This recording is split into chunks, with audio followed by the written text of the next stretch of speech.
大家好，我是猫盾，今天我们来聊第二位远征女武将新线鹰。新线鹰的怒弓会治疗我方生命百分比最低的3个单位，并按目标的增伤和减伤属性，为其施加不可驱散的增益效果。若目标的伤害增加属性高于伤害减免，就会获得天罡，反之就会获得地煞。天罡会使伤害增加属性提升40%，造成的伤害结果提升50%，还会将伤害转化为等额的护盾。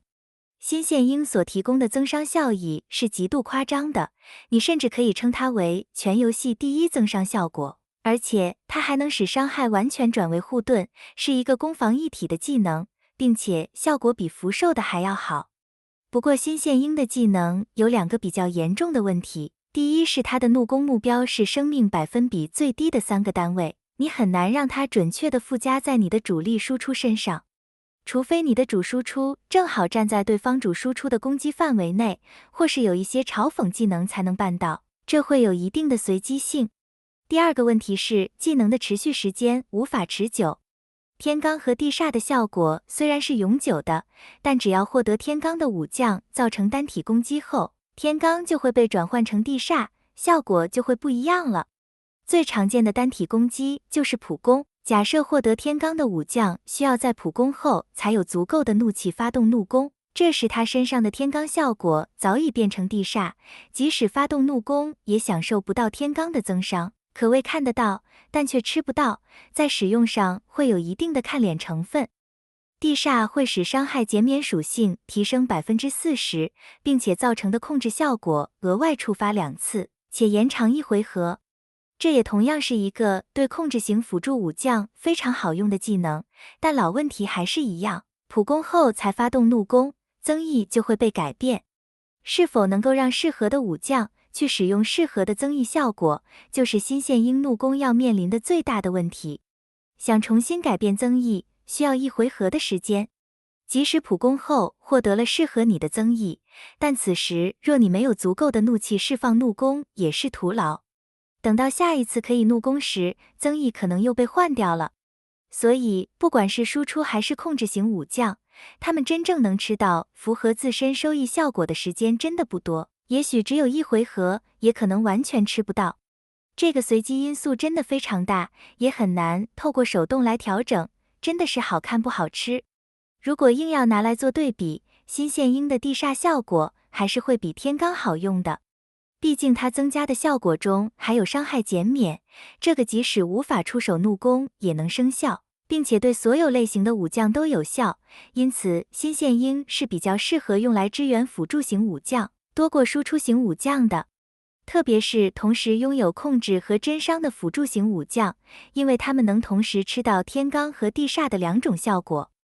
3星被动，新线鹰在首次释放怒攻后，会在3个单位中记录最高的怒气值和生命值。之后，每当有任意辅助武将生命低于20%时，新线鹰都会将其怒气值和生命值恢复至之前记录的状态，每场战斗最多触发3次。简单来说，这就是个弱化版的蔡文姬治疗，然后也同样的充满随机性。生命低于20%这个触发条件其实相当危险，如果一个不小心直接被打死了，就连触发的机会也没有。恢复至记录值的状态，这个效果也给的不够大方，技能拿来回血是绝对没有问题的。虽然新线鹰记录的目标是血量最低的3个，但即使再低也一定会高于20%。但回怒这边就不一定了，如果被记录的3个单位刚好都没什么怒气，你可能还是会亏的。如果效果改成恢复记录值的生命和怒气，那就会好用很多。毕竟触发条件已经十分苛刻，而且也只对应辅助型武将，这效果是值得再给多一些的。5星被动，当己方同时存在3个地煞，则对敌方全体武将造成50%攻击力的法术伤害，并有70%概率使受击方异常状态命中和异常状态抗性降低。自身伤害减免比受击方高出越多，则降低幅度越多，最多降低100%，持续2回合，每回合最多触发1次。这同样也是个随机因素非常多的技能，并且效果只适合抗队或控制型的队伍来使用。首先，你无法决定在新线鹰释放怒弓治疗时，谁会是队伍里生命最低的3位武将。其次，出现的增益能否一致，还得取决于你对武将的增减伤培养。打开武将面板就可以看到伤害增加和减免的属性。如果你一直以来都比较注重培养伤害减免，并且伤害减免和增伤还有一段差距，那你很容易就可以触发新线鹰怒弓的3D 煞效果。如果你有些武将是伤害增加更高的，那就会比较麻烦了。你能做的就只是尽量将它们放在后排的安全区，减少它们被攻击的次数。想要让伤害减免高于伤害增加，最好的方式就是将更多的风物质拉到3火。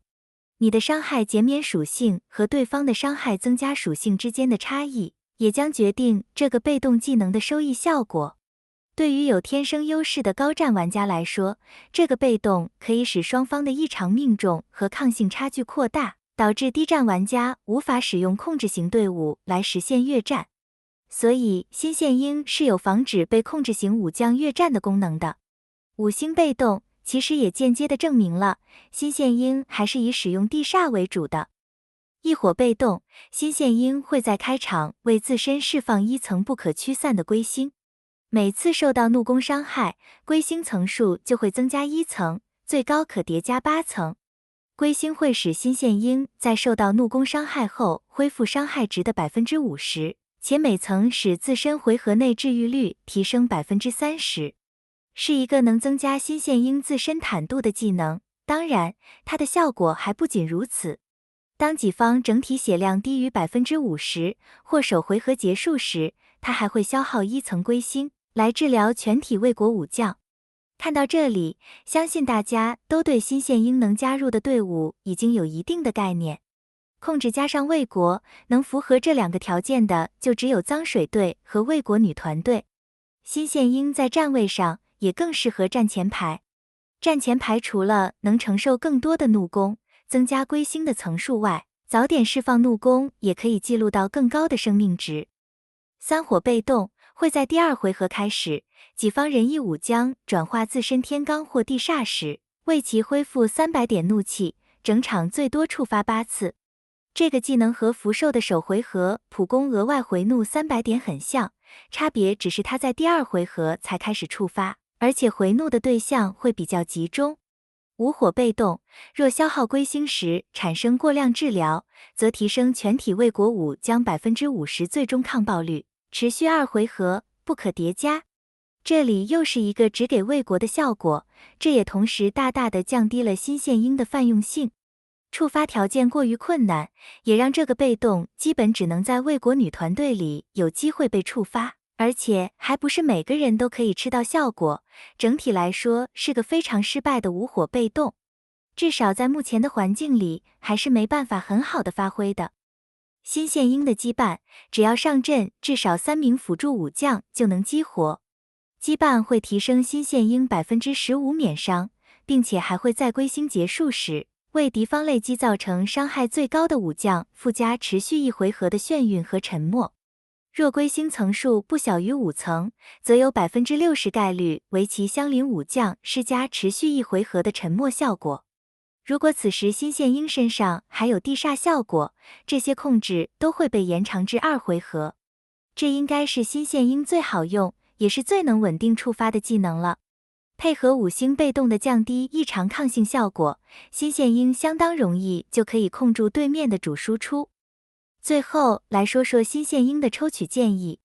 新线鹰主要的功能是延长控制，提升异常抗性和命中差距，最后才是补血。新线鹰可使用的范围会比较小，基本只有魏国女团和脏水队会用到它。虽然新线鹰也能提升坦度，但奈何效果实在太不稳定，这是致命伤，所以也无法支撑起脏水队对坦度的需要，使其重新回到战场上。这么一来，就只剩魏国女团可以让新线鹰入队了。但即使是在魏国女团队里，新线鹰也不是必要的，它只是几个摇摆位中的其中一个选择，专门用来打控制和单核的队伍。由于新线鹰能使用的队伍不多，能对付的队伍也不多，所以并不建议抽取。即使是在魏国女团队里，新线鹰在曹丕命魂觉醒后也不会再被使用，距离这个时间大概也只有1个月多。加上新线鹰在 PVE 上也没什么特别的用处，因此除非你的资源过剩，否则都不建议抽取。新线鹰真正要有能上场的机会，恐怕还要等到 SP 曹仁出来后，到时也许他就能和 SP 曹操一起重新回到战场上。好了，今天的视频就分享到这里，感谢大家的收看，我们下期再见。